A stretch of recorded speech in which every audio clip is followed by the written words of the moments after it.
பெற்றோர்கள் அனைவருக்கும் மாலை வணக்கம். உங்கள் குழந்தைகளின் நடனத்தை நீங்கள் பார்ப்பதற்கு உங்களுக்கு தேவையான வசதிகளை செய்து வைத்துள்ளோம்.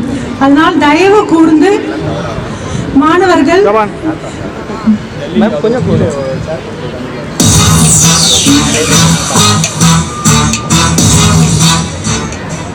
உங்கள் குழந்தைகளின் நடனத்தை நீங்கள் திரையில் காணுமாறு மிகவும் தாழ்மையுடன் கேட்டுக்கொள்கிறோம்.